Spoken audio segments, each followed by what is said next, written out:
Mm, got it. So, on the topic of anger, right? I've noticed how hurt people are angry, right? And there's a connection there, I think.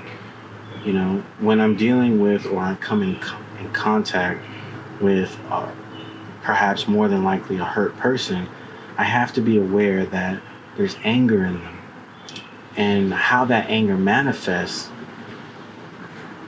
it's basically based on a lot of different variables. But I always want to think about when I'm in space, what can I do or say to not provoke that anger, right? As much from the other person or as from myself. You know, so what do you think in terms of like anger management, right? Or coming into relationship with our anger?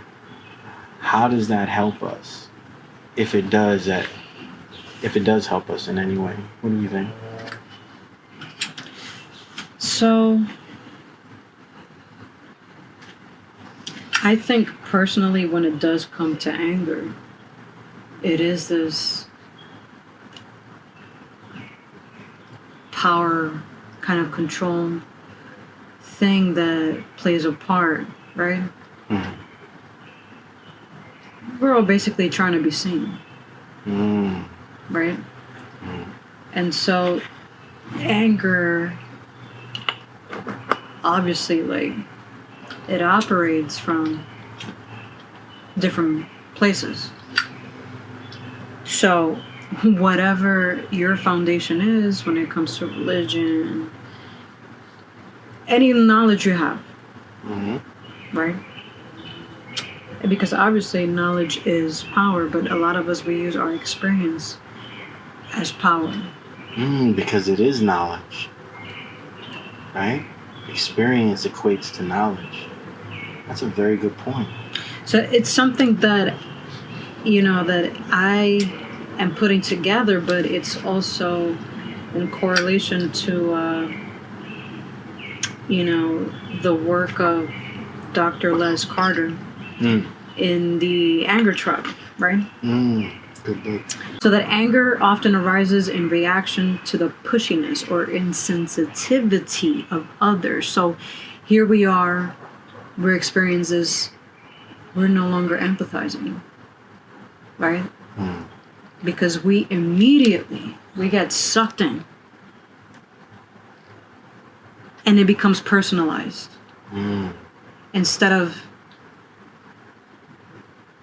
taking that and not embodying it, but looking at it. What is this I'm looking at? Basically, what is this other person trying to show me here?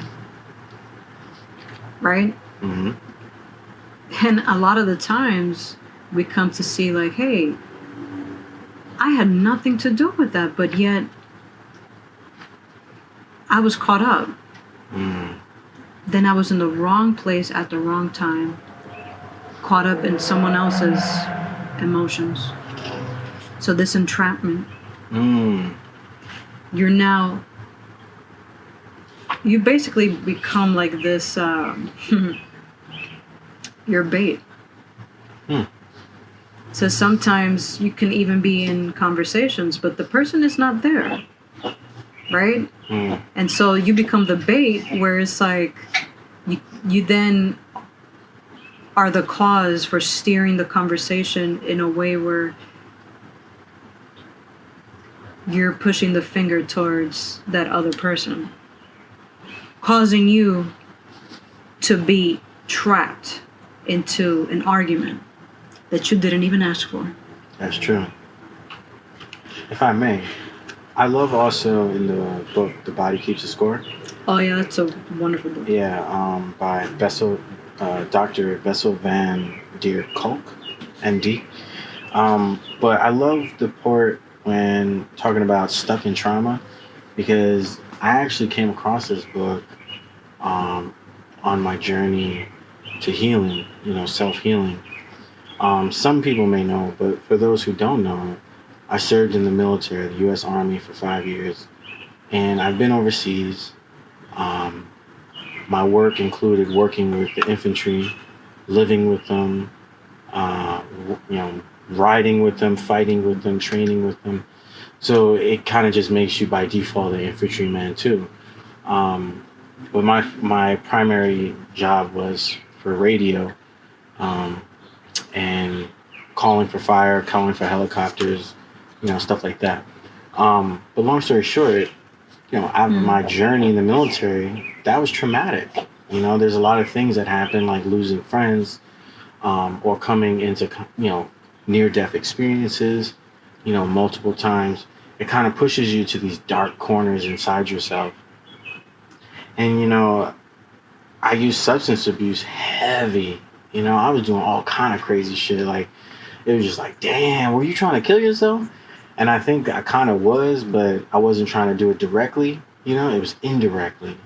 And while I was stuck in it, right, all I saw was really the only way out was to drink my way out, or maybe pop pills, or, be careless, just not giving a fuck because, you feel so like, fuck, why am I living and the one I love is not, kind of thing.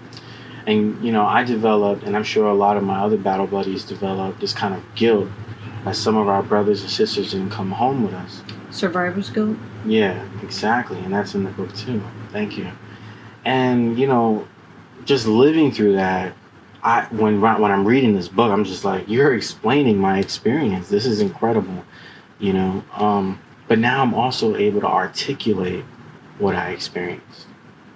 You see what I'm saying? So, like, when people come to me that are, like, heavily traumatized, and when I mean heavily traumatized, I mean the people that actually don't even think they're traumatized. Mm. They're the heaviest, like, they haven't even begun the journey. Yeah, you know what I mean? Like, they're still at the entry point, And so when I come in contact with people like that, I see a lot of myself in them because I was at that point too where I didn't see my trauma. And I'm not going to sit here and not take accountability, but it didn't help that the Army perpetuated this idea in our minds that we should just drink water and drive on. I think this was one of the first steps in dehumanizing us, as well as increasingly exploiting us, but more importantly, controlling us, because they were controlling us through our guilt. I'm just keeping it real, Going through training with all men, it's a big dick contest the whole fucking way. Mm. And if you ain't trying to achieve a bigger dick, so to speak, for the metaphor, then you ain't a good soldier. Mm. And that, having this big dick contest constantly is strenuous because not everyone's the same. It's the performance. Yeah. You can't run fast enough. You can't do as many push-ups as so-and-so. You can't do sit-ups. You can't shoot as good. Like, so you're always comparing and you're trying to really step into this role of being a good soldier. But it's never good enough. So you don't see that until you're out of it, though. And I didn't see that I was fighting with myself over this good soldier concept until I got out. Because when you got out, you had nowhere to fit in. Right. And then that put me into a deeper identity crisis where I was really alone. I had nowhere to go, no one to go to. I came home and everyone saw me as like, yeah, this war hero or, this soldier. But it's like no one had a fucking clue what I was dealing with. Everyone looked at me on my Facebook with this nice uniform, it fit, sharp, looking crisp. That was a fucking mask. Military issue. You understand what I'm saying? Like, that was not me.